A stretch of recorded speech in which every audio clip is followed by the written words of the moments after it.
বিশ্বকাপ ফুটবলের একটা সেরা একাদশ করেছি। তখন অনেকেই মন্তব্য করেছেন যে, "ভাই একটা ফ্লপ 11 করেন।"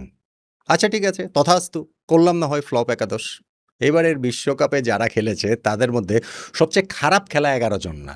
বরং যাদের উপরে প্রত্যাশা ছিল কিন্তু তারা ভয়ংকর রকম বাজে পারফর্ম করেছে। আর এমনিতেও প্রত্যাশা না থাকলেও বেশি ভয়ংকর রকম পারফর্ম করে ফেলেছে। ওইরকমদের নিয়ে আসলে একটা এই ২০২৬ ফুটবল বিশ্বকাপের ফ্লপ একাদশটা করছি।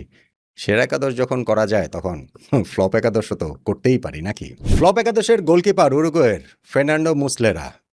অবসর মানে ভাই অবসরই। অবসর থেকে ফিরে আসাটা যে কিরকম ভয়ংকর হতে পারে সেইটা উরুগুয়ের এই গোলকিপারকে দেখে এইবার সবারই আসলে শিক্ষা নেওয়া উচিত। ৪০ বছর বয়সে রিটায়ারমেন্ট ছেড়ে তিনি এসেছেন, কোচ মার্সেলো বিয়েলসা তাকে ১ম চয়েস গোলকিপার করেছেন এবং কি ভয়ংকর পারফরম্যান্স। গ্রুপ পর্ব থেকেই তো উরুগুয়ে বিদায় নিয়েছে। ৩ টা ম্যাচেই তার যাচ্ছে তাই পারফরম্যান্স। সৌদি আরবের বিপক্ষে গোল খেয়েছেন, সহজে একটা বল ধরতে পারেননি, রিবাউন্ডে গোল হয়েছে। কাবো ভের্দের বিপক্ষে ৩০ গজ দূর থেকে নেয়া মোটামুটি নিরীহ একটা ফ্রি কিকে গোল খেয়েছেন। স্পেনের বিপক্ষে অ্যালেক্স বায়েনার গোলটাও একেবারেই মানে তার দোষেই আসলে হয়েছে। ওই হাফ টাইমে তাকে কোচ বদলি করে দিয়েছেন, কিন্তু ততক্ষণে সর্বনাশ যা হওয়ার তা তো হয়েই গিয়েছে। উরুগুয়ের তিনি লেজেন্ড, ওয়ার্ল্ড কাপ লেজেন্ড তো বটেই, কিন্তু ফার্নান্ডো মুসলেরার এই ওয়ার্ল্ড কাপ পারফরম্যান্সটা অবশ্যই তাকে ফ্লপ একাদশের গোলকিপার পজিশনটা দিয়ে দিল।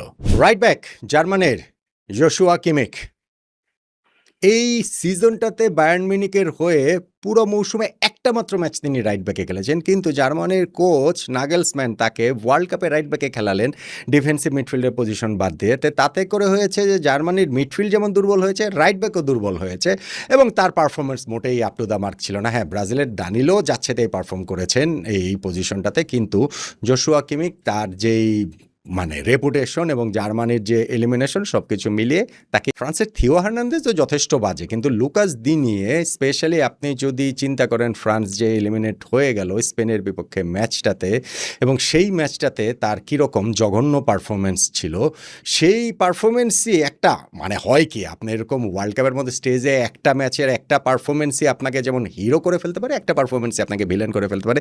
লুকাস দিনিয়ে ক্লিয়ারলি স্পেনে ফ্রান্সের এই দলটার হচ্ছে গিয়ে উইকলিং, এবং তাকে আসলে এইখানটাতে লেফট ব্যাক পজিশনে আমি ওয়ার্ল্ড কাপের ফ্লপ একাদশে রাখছি।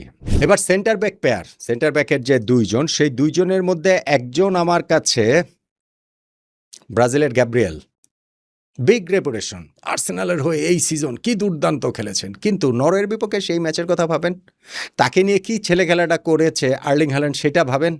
হ্যালান্ড যে প্রথম গোলটা দিলেন হেড থেকে, সেইখানটাতে তার বডি পজিশন বলেন, তার বল যে আসছে পুরোটা তিনি দেখতে পাচ্ছেন বলেন, কিন্তু হ্যালান্ড মোটামুটি এমন করলেন যে এই গ্যাব্রিয়েলের উপস্থিতিটাই আসলে নাই, আরামসে তিনি গোলটা দিয়ে দিলেন। ইনফ্যাক্ট সেকেন্ড গোলটা দিয়েছেন সেখানেও দানিলোর দোষ ছিল, কিন্তু গ্যাব্রিয়েলও দাঁড়িয়েছিলেন।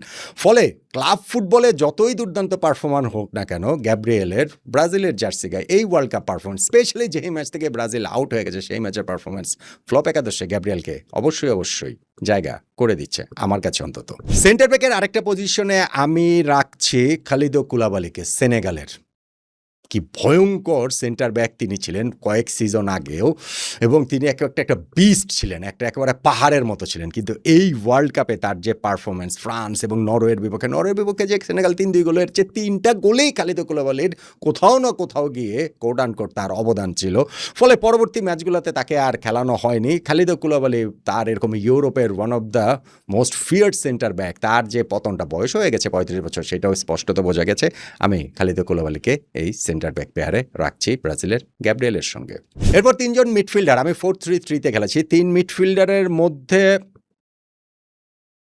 ভিতিনিয়া পর্তুগালের বিগ রেপুটেশন নিয়ে ওয়ার্ল্ড কাপে এসেছিলেন, পিএসজির হয়ে কি অসাধারণ পারফর্ম তিনি করেছেন, এবং সেই অসাধারণ পারফরমেন্সের কোনো প্রতিফলন আমরা ওয়ার্ল্ড কাপে দেখতে পাইনি, বরং কোচ তাকে হচ্ছে গিয়ে ওই যে নামিয়ে নিয়েছেন। কোচই বা কী করেছেন সেটা নিয়েও আসলে মানে আপনার প্রশ্নের জায়গাটা তো অবশ্যই থাকতেই পারে, কিন্তু ভিতিনিয়ার ওয়ার্ল্ড কাপ পারফরমেন্সটা তার জায়গা থেকেও খুবই পুয়ার ছিল। আমি পর্তুগালের এই মিডফিল্ডারকে অবশ্যই ফ্লপ একাদশে রাখতেই চাই। আরেক মিডফিল্ডার ফেডে ভালভার্দে, উরুগুয়ের।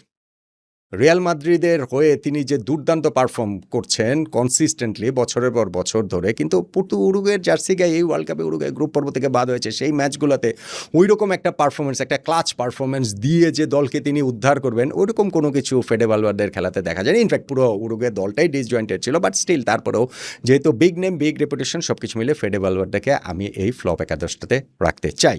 এবং থার্ড যে midfielder, attacking midfielder Bruno Fernandes, পর্তুগালের আরও একজন।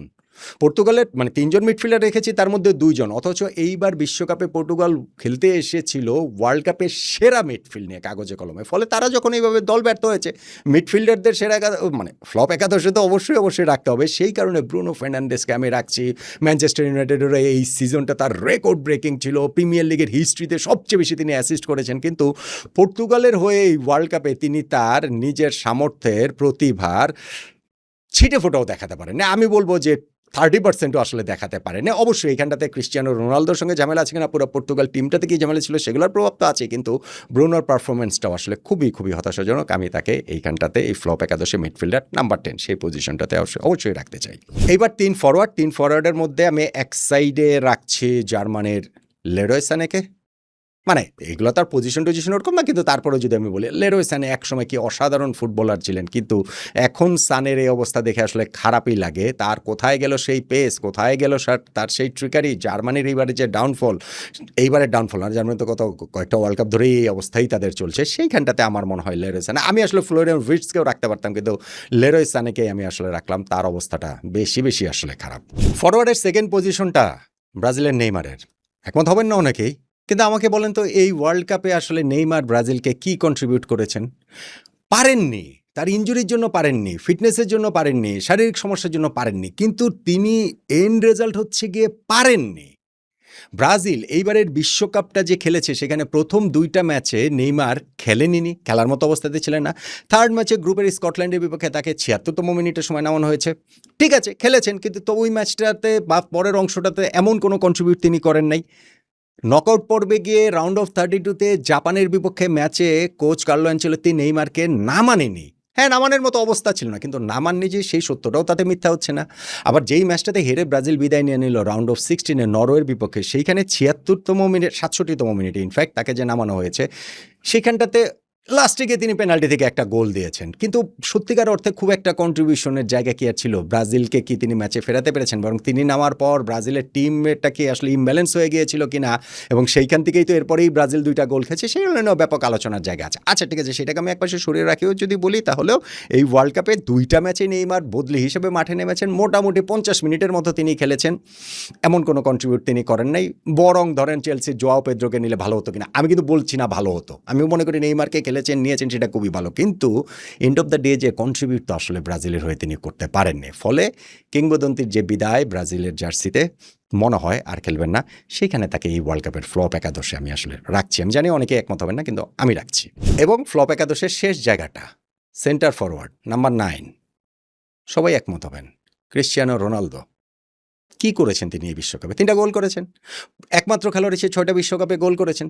কিন্তু ভাই, পর্তুগালের এরকম একটা দুর্দান্ত টিম এই ওয়ার্ল্ড কাপে যে এরকম কোনো রকম কিছুই আসলে করতে পারলো না, তারা যে ওই রাউন্ড অফ 16-এ স্পেনের কাছে হেরে বিদায় নিল, তার আগে যে গ্রুপে দ্বিতীয় হলো, এই সব কিছুর পেছনে হিসাব নিকাশ যদি আমি করেন, তাহলে ওই ক্রিস্টিয়ানো রোনালদো পুরো পর্তুগাল টিমটাকে পেছনে টেনে ধরে রেখেছিলেন। এই মতবাদের লোকের সংখ্যাই আসলে অনেক রকম বেশি। সো ক্রিস্টিয়ানো রোনালদো এই ওয়ার্ল্ড কাপে তিনি যদি পর্তুগালের হয়ে না খেলতেন, কিংবা তাকে যদি তার বদলে লেটসে সেরিও তাকে হচ্ছে ওইখানে গনজালো রামোসকে যদি খেলানো হতো, কিংবা ধরেন যে তারা যদি ইভেন ফরওয়ার্ড ছাড়াও খেলতো, এত ভালো মিডফিল্ডার, পুরো টিমের বন্ডিং টন্ডিং সব কিছু মিলিয়ে রোনালদো এই বিশ্বকাপের সবচেয়ে বড় ডিসঅ্যাপয়েন্টমেন্ট। এবং অবশ্যই ফ্লপ একাদশে ক্রিস্টিয়ানো রোনালদো থাকবেনই। এবং আমার এই টিমটার কোচের পজিশনটা নিয়ে অবশ্য তুমুল লড়াই ফ্লপ একাদশের। সেইখানে ধরেন ইংল্যান্ডের কোচ টমাস টুখেল, হ্যাঁ সিরিয়াসলি এই ওয়ার্ল্ড কাপে ইংল্যান্ড 66-র পর সবচেয়ে ভালো রেজাল্ট তাদের, তৃতীয় হয়েছে, কিন্তু স্টিল সেমিফাইনালে আর্জেন্টিনার বিপক্ষে তার যে স্ট্র্যাটেজি, তার যে ওই সুইসাইড যে স্ট্র্যাটেজি, 1 গোল দেওয়ার পর পুরো ডিফেন্সিভ মাইন্ডসেটে চলে যাওয়া, সেইটার কারণে ফ্লপ একাদশের কোচ হওয়ার তিনি দাবিদার। অবশ্যই ফ্লপ একাদশের কোচ হওয়ার দাবিদার হচ্ছে গিয়ে নাগেলসম্যান, জার্মানির কোচ, যেই জার্মানি হচ্ছে গিয়ে প্যারাগুয়ের কাছে হেরেই রাউন্ড অফ 32-তে নকআউট পর্ব উঠেই বিদায় নিয়েছে, তিনিও দাবিদার। এবং দাবিদার পর্তুগালের রবার্তো মার্টিনেস। যিনি এরকম একটা পর্তুগালের গোল্ডেন জেনারেশন, পর্তুগালের সাম্প্রতিক সময়ের ইতিহাসে সবচেয়ে ভালো একটা দল নিয়েও এই ওয়ার্ল্ড কাপে কিছুই করতে পারেন, এবং এই ৩ জনের মধ্যে আমি তাই এই রবার্তো মার্টিনেজকেই এই ফ্লপ একাদশের কোচ হিসাবে রাখছি। বেলজিয়ামের একটা গোল্ডেন জেনারেশন শেষ করেছেন, কিছুই করতে পারেন না। পর্তুগালের একটা গোল্ডেন জেনারেশন, শুধুমাত্র তিনি তার ওই স্ট্র্যাটেজি বলেন, ক্রিশ্চিয়ানো রোনালদোর বেশি প্রীতি বলেন, সবকিছু মিলে তিনি এটা করতে পারলেন না। ফ্লপ একাদশের কোচ তাই রবার্তো মার্টিনেজ। তাহলে ফুটবল বিশ্বকাপের যে ফ্লপ একাদশটা নট আউট নোমানের, সেইখানে গোলকিপার উরুগুয়ের ফার্নান্দো মুসলেরা, ২ সাইড ব্যাক জার্মানির ইয়োশুয়া কিমিচ এবং ফ্রান্সের লুকাস দিনে, ২ সেন্টার ব্যাক সেনেগালের খালিদো কুলাবালি, ব্রাজিলের গ্যাব্রিয়েল, ৩ মিডফিল্ডার উরুগুয়ের ফেডে ভালভের্দে, পর্তুগালের ভিতিনিয়া এবং ব্রুনো ফার্নান্ডেজ পর্তুগালের, এবং ৩ ফরওয়ার্ড হচ্ছে গিয়ে জার্মানির লেরয় সানে, ব্রাজিলের নেইমার এবং পর্তুগালের ক্রিশ্চিয়ানো রোনালদো। কোচ পর্তুগালের রবার্তো মার্টিনেজ। সবচেয়ে বেশি